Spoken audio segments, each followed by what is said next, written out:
Hi folks, my name is Paul Clarke of Clarke's Estate Agents. I would like to welcome you to this video viewing of a 2-bed end of terrace home in Ash Grove in Bognor Regis.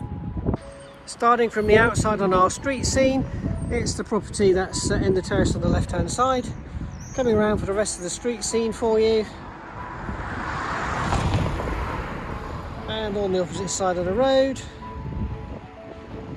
And back round to the hard standing area where you can park your car. There's no drop curb, but you will be able to park there nevertheless. Let's go inside and have a look around. The first thing you'll notice as we come through to the gated area is we have a nice little protected doorway area, a storm porch up there. Let's go on in.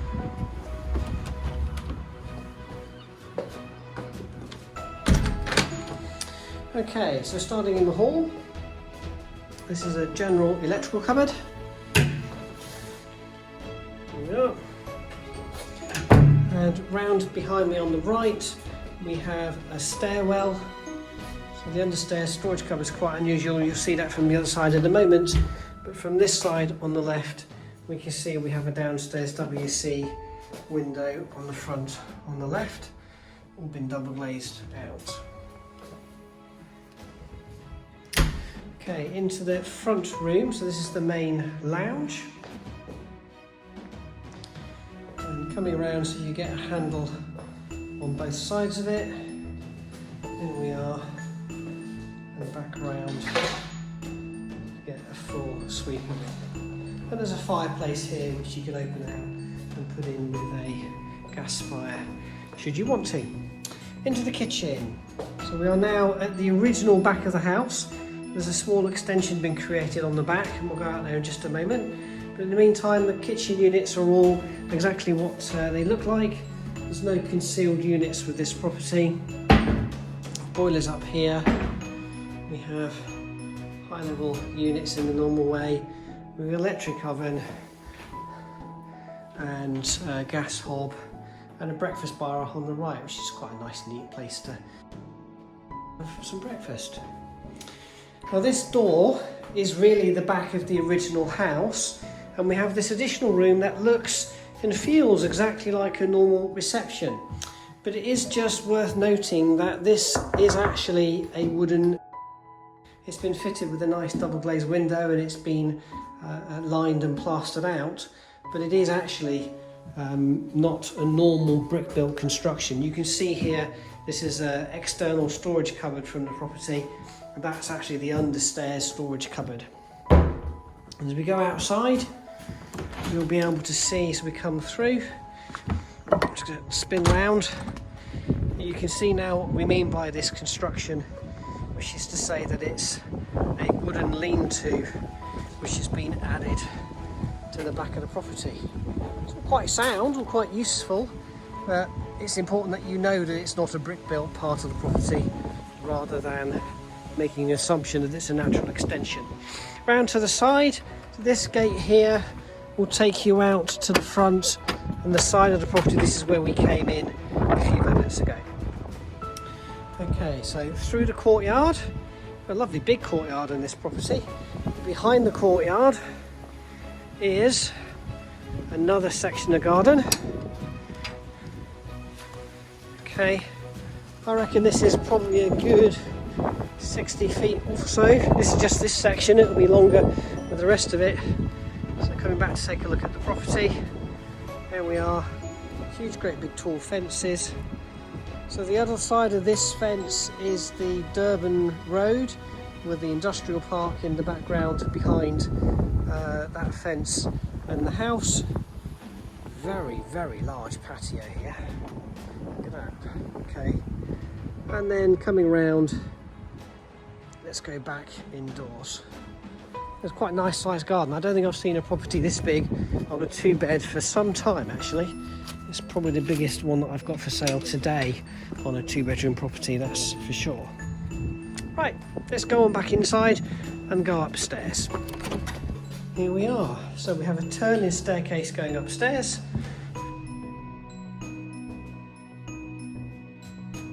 Onto the landing.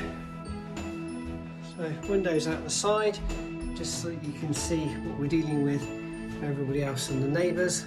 That's the Durban Road in the background over there, and onto the landing. So the main bedroom is this one on the front.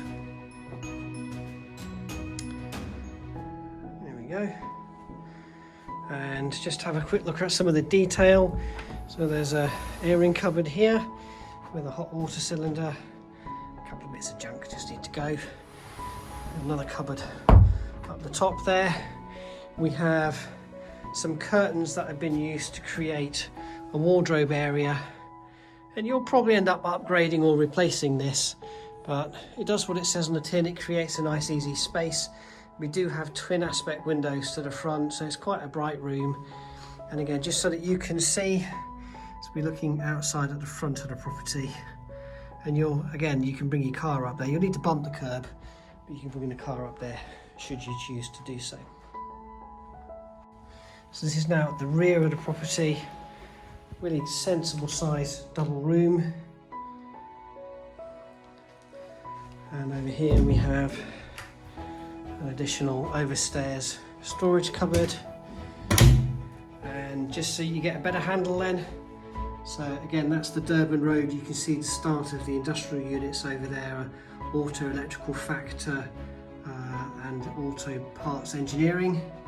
And the next door neighbours, nothing seems to be a problem over there. It looks quite nicely looked after, even on the other gardens over there. And into the bathroom. Now, this room is adequate. The tiling's actually pretty good in here, but I do think the suite itself is a little bit tired, and you will want to spend a few pounds just tidying it up. You'll be able to do it relatively cheaply, so I think changing the sealant in here will make this feel quite a lot nicer. That shower, I suggest, is at the end of its life and needs to be replaced. But just coming down on the bath panel, you can see it's one of those wooden bath panels, and it just needs to be replaced, if I'm honest. So I think in this property, if you're doing it cheaply, then I think you spend probably £300 or £400 and deal with it. Doesn't actually really need to be replaced, although if you did do so, I suggest the tiles are quite nice. You'll end up keeping them and just replacing the suite itself. For those of you who might like some background information, the property has previously been tenanted by the existing owner. The tenants have now moved on, and it's surplus to requirement. The owner isn't going to carry on letting the property out and wishes to dispose of it. You can see that it's an ex-rental property when you look around the property, and what I mean by that is there are a few little bits of tidying up that need to be done. There's some marking on the paintwork. It's all in good condition, it's in good order. I don't think there's anything major in this property for you to deal with, but you definitely will want to put a coat of paint around the property and make it feel that little bit fresher for yourself when you move in. If you're an existing landlord looking to add this to your portfolio, I would suggest this will make a nice rental unit, probably something in the region of £9.25, £9.50 a month when you finish tidying a couple of little bits up.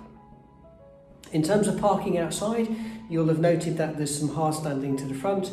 The important bit for you to be aware of is that there's currently no drop curb, so we can't officially tell you that the property has off-road parking, but there is a very convenient parking area, and certainly the previous tenants bumped the curb and dropped their car, put their car on the curb.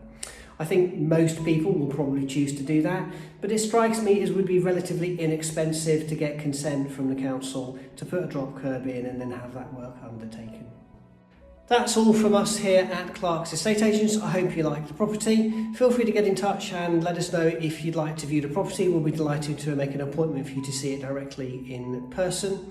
Remember to give us a like, and if you think there's somebody else you know that might like the property, please do click the share button and send it on. This is Paul Clarke of Clarke's Estate Agents.